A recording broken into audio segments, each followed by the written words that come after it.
Hello, everyone. Welcome. My name is Dama. First of all, I want to say thank you for selecting my talk this morning. It came as a surprise, so I might be a little bit unprepared. I don't talk too much in public, so I usually get super nervous for the first couple of minutes that I'm talking, so I added some filler material, so that goes away, and then I can tell you about the feature toggle stuff. So yeah, I'm Dama. I'm a principal engineer at N26. I don't know if this is safe to say here, but I came from an iOS background, and I'm a principal, so it just means that all of the problems in tech are my problems, not just iOS. And yeah, if you didn't notice by the way I dress, I'm from Berlin. Well, I live in Berlin.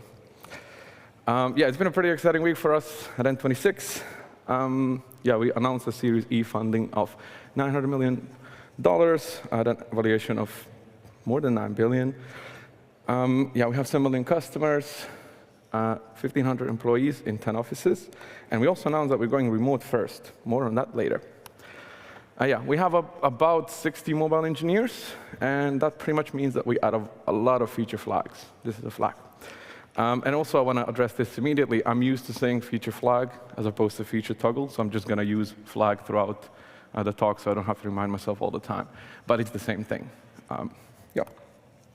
Cool. So feature toggles are mainly talked about in the context of CI/CD and trunk-based development. So pretty much, in a nutshell, you have one main branch, you put all of your changes there, and then you continuously deploy the changes.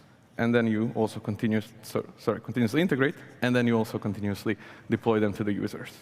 I do have to say, this was a paid ad by Bitrise. They gave me a toy to put their logo there. We also might be using them, wink.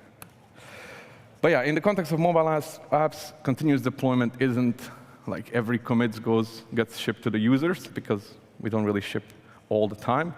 And usually in most companies, it's every X weeks. So if you're pretty good at it, usually it's a weekly cadence. So you release a new version of the app every week.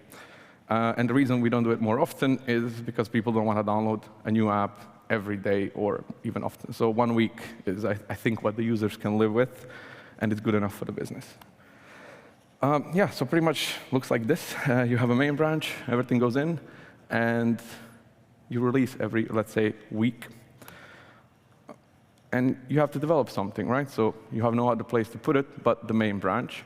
But it takes more than just one release. So you need to put the code in, but the app will go out a couple of times in between.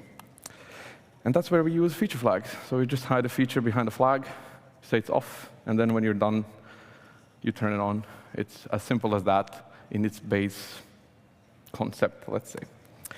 And we already have a benefit as opposed to branching, so kind of trunk-based versus branching. Usually, the feature architecture will be something like this. So it has an entry point, then there's some logic, and usually, you reuse a lot of things throughout the app. So maybe there's a network layer, maybe you have some common UI, maybe you have some utilities. And in working in this way, sorry, if you make a change to, I don't know, a UI element, it is immediately available to all of your other teammates and so on. And you put the feature flag just on the entry point, so nothing else is hidden but the entry point to your feature or something else. But yeah, that's pretty much in a nutshell. But I'm not here to talk about that. I'm here to talk about it being much more than a CI/CD tool. So we had a talk on day 1 already about feature toggles. It was great, and I'm just kind of expanding on it and sharing my experience with different kind of flags that we noticed. So all of them, in a nutshell, is something on or off. But we categorize them in 3. I don't think this is like a standard thing. It's just the way we're used to working. And the first ones I call client feature flags. And those are the ones that are used mainly for CI and CD purposes. So how can I put something in the main branch without it being live? Yeah, and you don't toggle them remotely. So that's it. It's within source control. And the implementation can vary. So you can put something in your Gradle file, or it can be a processor flag, or it can just be a class that has 2 booleans, and then in runtime you determine which environment you're running, and then is it enabled or not. The product ones are the ones that you probably already use. So pretty much it just says, does user X have a feature Y? And yeah, it's usually based on many, many different business requirements. So some examples could be, I don't know, do you show the cookie pop-up for EU customers or not. So for EU, yes. In the US, no. So that's just based on the location. Others might be, if you're, I don't know, in fintech, maybe you have to verify a customer, and then a feature is only available if the customer is verified. Or I guess the main use case would be premium features. So just a flag that says, is this user premium or not? And then it removes all the business logic, or like puts it somewhere else. Yeah, it's usually served from your backend. So this one is very tightly related to the product you're building, so hence product feature flags. And yeah, I added this note that they are usually same across different clients. So if you have usually Android app, iOS app, and web, you would have the same flag because it's the same underlying logic. And the most fun ones, which are technical feature flags, so yeah, they're, again, a Boolean, but it's used to roll out or change implementations. So it's just a safety mechanism when you build a new feature and you tested it and everything, but you still want to be sure that when you ship it, it's not going to crash for everyone, so you safely roll it out. And that's just for you to make sure that your feature is working before you give it to everyone. So yeah, and important, it should be different across clients. So if you ship a new feature, and there's a problem in the iOS app, you don't want to turn the feature off in the Android app because it's working perfectly.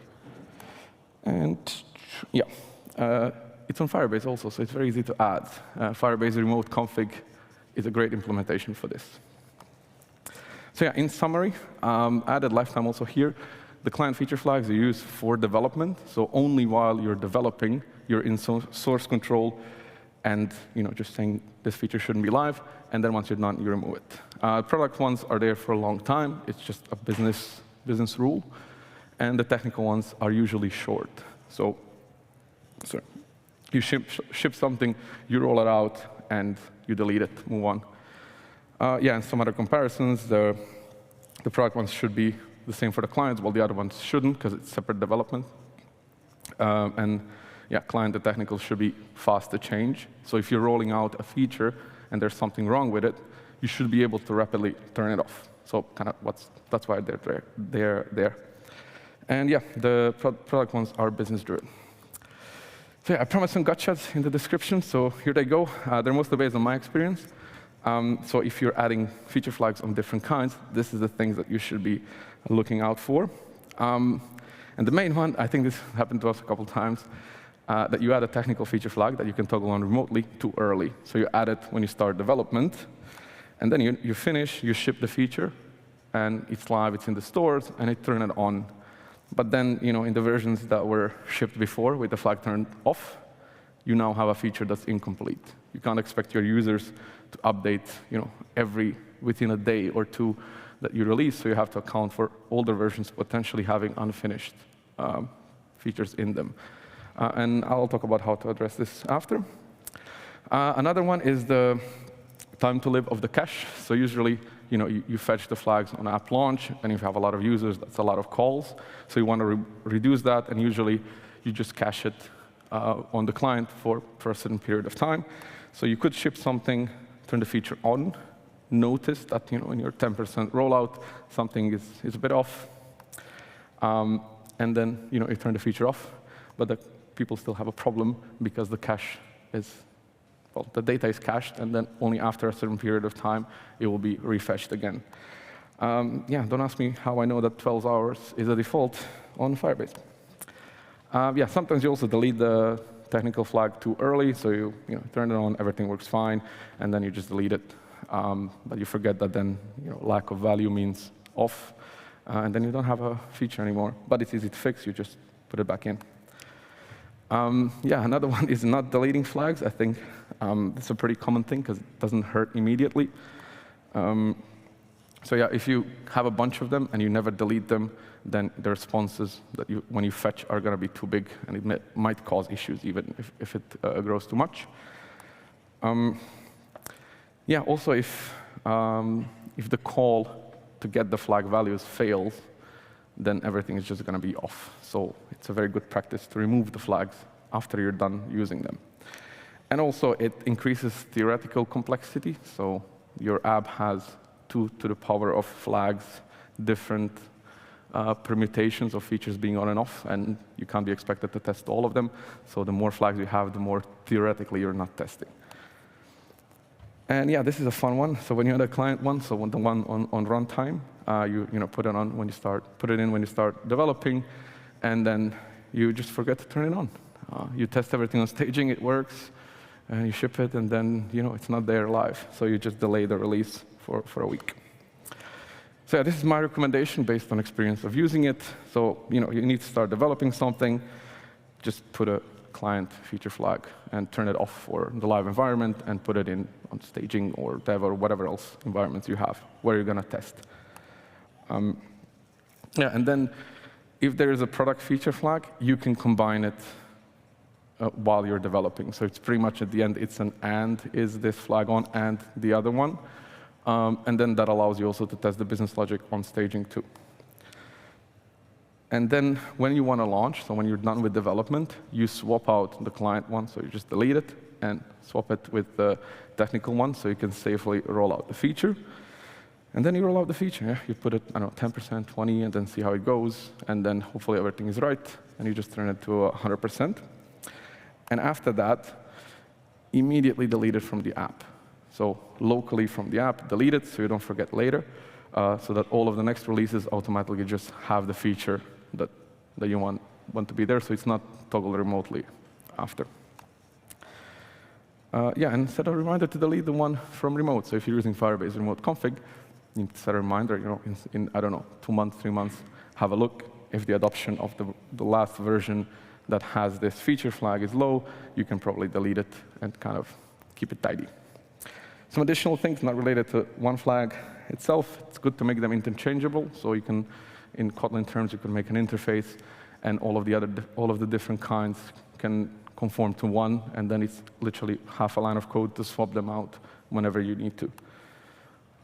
And yeah, have an app version deprecation mechanism. So if you don't have something that will block older versions from being ran, you can't really ever guarantee that someone will have a incomplete feature or will lose a feature because they don't have a version up to date. And in general, it's, I think, a common practice to nudge the users to update. So yeah, pretty much add some flags. They're quite easy to add, I think. So for the client ones, you can achieve it with a couple of lines of code. It will depend on how you handle environments. For the product one, either your app already has it in some way, if there's business rules of if some users should have something or some others shouldn't, or you don't need it. Maybe there's just no ifs in the business requirements. It's more like everyone gets everything, so then you don't even need them. And yeah, for the technical ones, you probably already have Firebase in your project, and it's just enabling remote config, and you're good to go. So an hour. But yeah, take the complexities into consideration. I think on first look, it's just a Boolean, and then it sounds simple, but there's a lot more when you take the other dimensions into account, so multiple flags, flag value across time, across different app versions, and so on. So think about those when you add the flags. I mentioned before that we have around 60 mobile engineers. That's true. It's around 35 iOS, 25 Android. The 10 difference, yeah, you can go right there. We're hiring. And yeah, add feature flags, and you can scan this QR code for a hiring page or whatever. That's it. I'm open for questions.